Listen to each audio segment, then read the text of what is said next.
최근 부동산 문제로 골머리를 앓고 있는 중국이 이번엔 최악의 경제 성적표를 받고 충격에 빠졌습니다.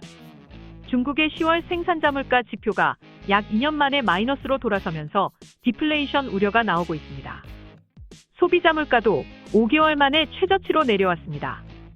9일 중국 국가통계국은 10월 생산자 물가 지수가 전년 동기 대비 1.3% 하락했다고 밝혔습니다.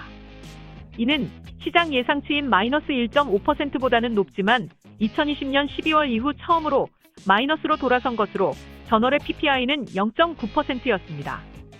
PPI는 원자재와 중간재의 가격, 제품 출고가를 반영하는 만큼 경제 활력을 가장 잘 들여다볼 수 있는 선행지표입니다.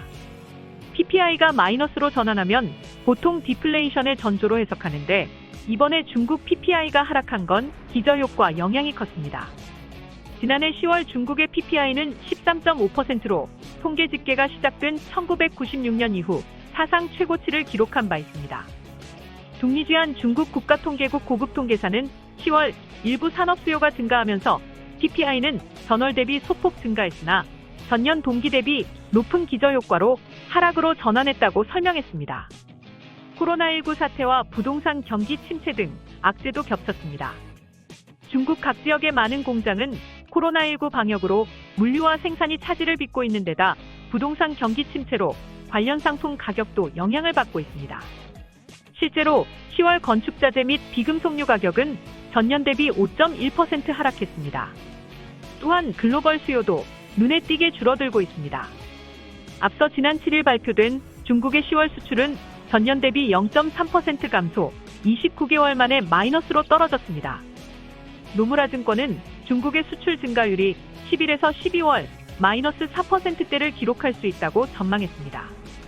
브루스 팡 존스랑나살 수석 이코노미스트는 PPI의 하락세가 계속될 것으로 예상된다며 중국이 다가오는 리스크 속에서 내수 부진과 수출 수요 위축으로 인한 디플레이션과 치열한 전쟁을 시작할 수 있다고 말했습니다.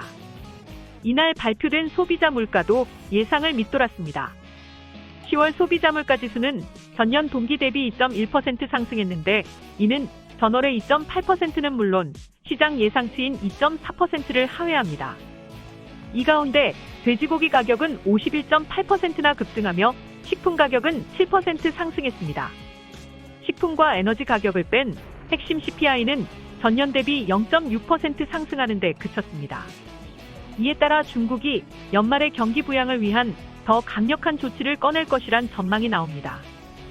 저우하오 거타이진한 수석 이코노미스트는 물가 지표가 내수 침체를 지적하고 있다며 인프라 발전을 위한 특별 채권 발행 등 중국이 추가적인 정책 지원을 발표할 가능성이 있다고 말했습니다.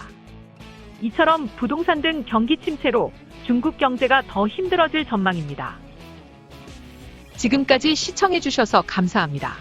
구독하기, 좋아요 많이 눌러주시고요. 댓글도 많이 남겨주시면 감사하겠습니다.